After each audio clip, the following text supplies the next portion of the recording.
Here are the basics of a shift-reduce parsing. This one is used for efficiency. There's no backtracking or backing up, which means recursion. This obviously saves some time, memory, etc. We use an input string to really help get us started, and a grammar, but let me go with the input string first. Using an LR1 means that we have one look ahead, which I'm going to call LA from here on out, in the input stream, meaning that we use a little marker there, the arrow that's pointing up.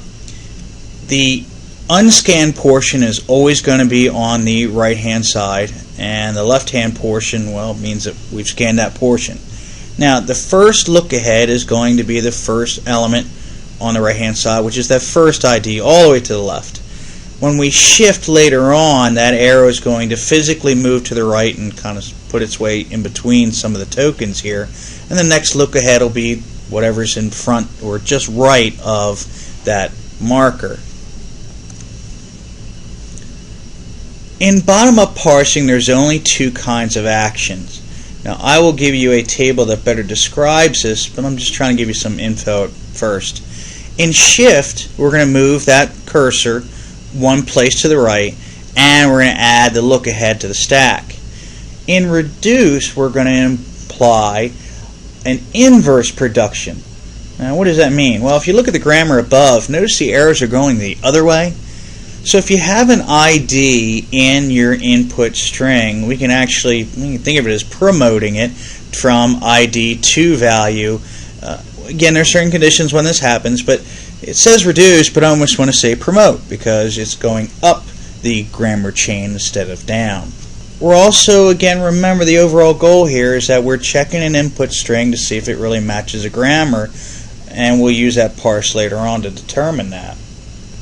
Here's the items that you must be given in order to be successful. First, a grammar that is left recursive, meaning, remember, in left and right recursion, that if we have any recursion like sums plus products, that the item that recurs is on physically the left-hand side. You have to be given an input string. Now, I'm going to add that the input may or may not be correct. We'll find out using the parse. And then I add a $sign to the end just to make sure you know that's the end of the input string. At every step in the parse that we're about to do, the entire input text is divided into a parse stack, a current look ahead symbol, the unscanned portion, and then I added the parser action so you know exactly what's going on and why. That's what your example is going to look like in what we have in front of you here. The tough part is going to be figuring out the parser's next action.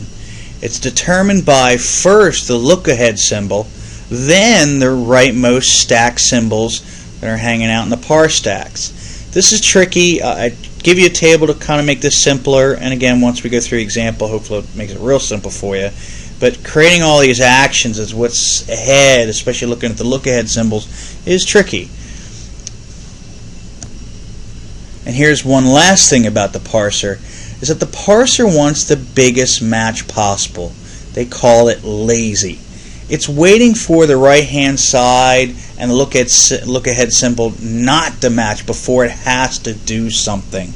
Now this is tricky, and here's the reason why. Is because this works if you have two or more productions that start with the same symbol. Like if you look at value and assign, they both start with the symbol ID. So the parser is going to wait until it has to make a decision between value or ID.